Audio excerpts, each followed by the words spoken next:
the Bible Study Podcast, episode 288. Today, the Bible Study Podcast continues a study of faith.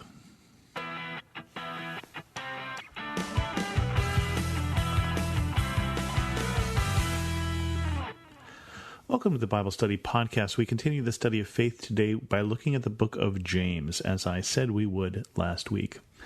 A little commentary about the book of James. I happen to come from a Lutheran tradition, and Luther was not a big fan of the book of James, called it a epistle of straw.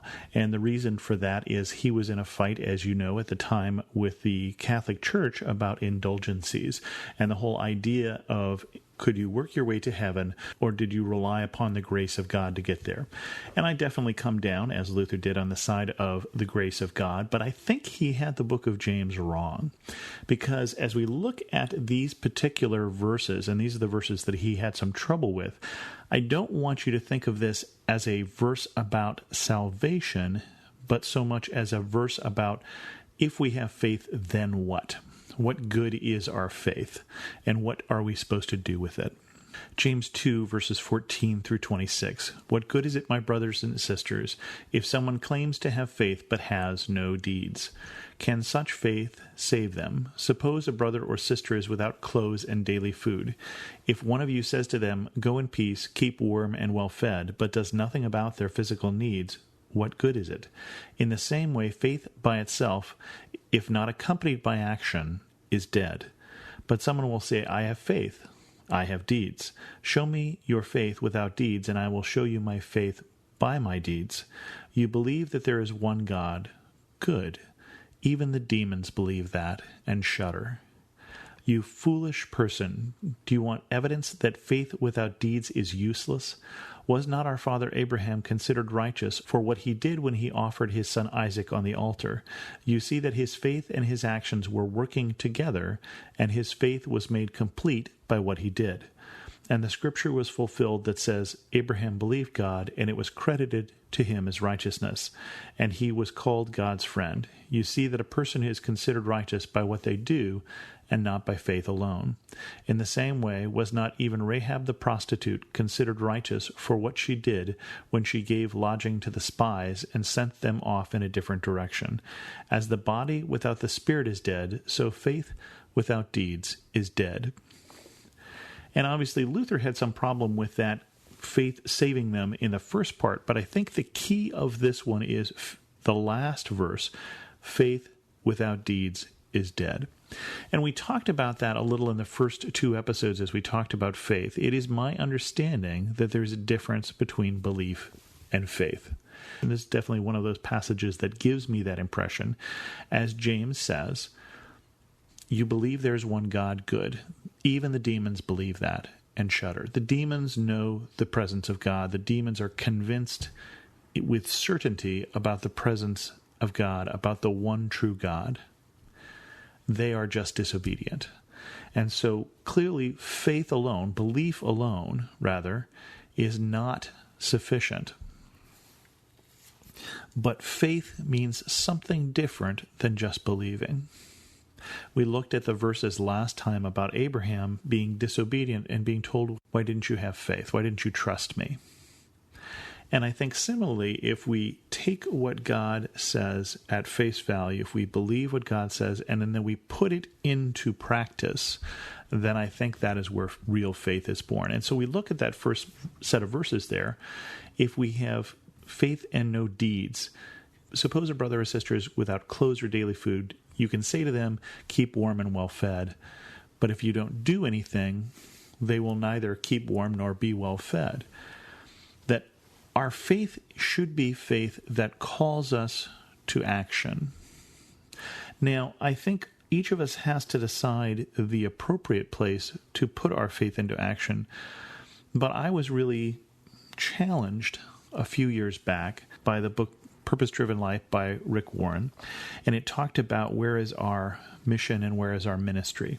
And I was somebody who had been teaching in the church I'd been teaching Bible study in the church that I go to for some time, and that was my ministry. That was what I did at church. And then it also asked me, it challenged me, but what is your mission? What are you doing outside of church? How are you taking this faith that you were hearing in this place and putting it into action that will change the world around you? And I think it is useful for us, it is beneficial for us to find both missions and ministries, to have places where we can take the faith that we have, at whatever stage that faith is, and put it into service. And it might be once a month, it might be every week, it might be every day. I can't tell you for you what is appropriate. And it might be that that faith is put into action raising your kids or in your job or whatever. But I think we should look for opportunities. I think God provides opportunities for us to take this faith and do something with it. And James, as defense, uses Abraham, that when we consider Abraham, when we think about the story of Abraham and Isaac, Abraham is given the promise that he's going to have descendants as many as the stars in the sky, and he has no kids. And he finally gets Isaac after years, after trying to work it out himself by sleeping with his wife's servant and causing all sorts of problems for the future, because now we have both the Jews and the Arabs coming from Abraham. But finally he has Isaac. And then God says, okay, I want you to sacrifice Isaac. What a terrible, difficult situation Abraham finds himself in.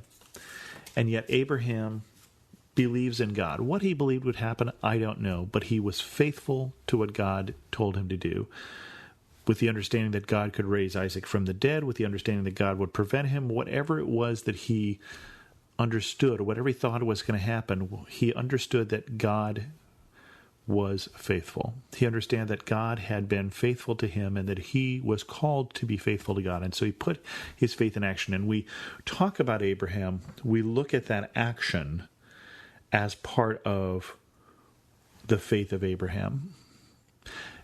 We talked last week that Abraham, when he was called, left his people, went out to a city whose architect and builder was God.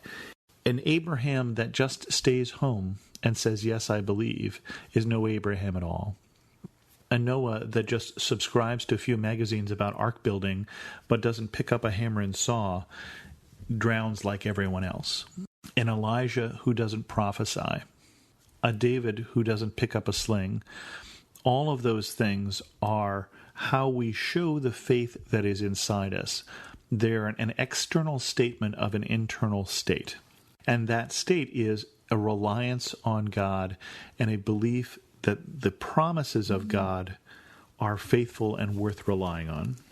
And the last story we get here is Rahab the prostitute, and that one may be a little less familiar with you, but if you know the story of Jericho and Joshua from the book of Joshua, Joshua is given commands by God to not attack the city of Jericho with its mighty walls, but to march around it for 7 days and to blow horns and trumpets, and eventually the walls fall. But at one point they send spies into Jericho to see what's going on, and these spies are sheltered by a prostitute in the city named Rahab, and Rahab saves the spies, sends the people in a different direction who are looking for the spies than where she sends the spies. And she and her whole family are saved because of what she did. She believed that the God that the Israelites worshipped was more capable than the mighty walls of Jericho that everyone else was putting their faith in. And so she took action. She took radical action. She took, by her contemporaries' accounts, revolutionary action. And so the question for us, I think, is there some place where our faith needs to be put into action? Some task, some relationship, some ministry, some vocation that we are being called to express and to work out our faith. And that is your homework for this week. And we'll come back next week and we'll talk more about faith. If you have any questions, feel free to send an email to host@thebiblestudypodcast.com. You can also leave a comment on this episode at thebiblestudypodcast.com. And as always, thanks so much for listening.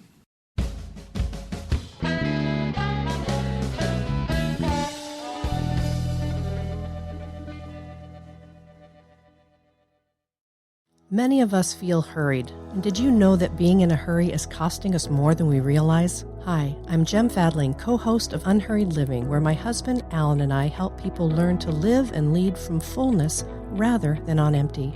We provide resources and training to teach you healthy patterns for rest, work, and spiritual connection. With more than 25 years of experience at the intersection of spiritual formation and leadership development, Unhurried Living seeks to inspire others to rest deeper, live fuller, and lead better. Join us each week as we continue to have conversations about leadership, soul care, the power of prayer, and much more. You can find Unhurried Living at lifeaudio.com and on your favorite podcasting app.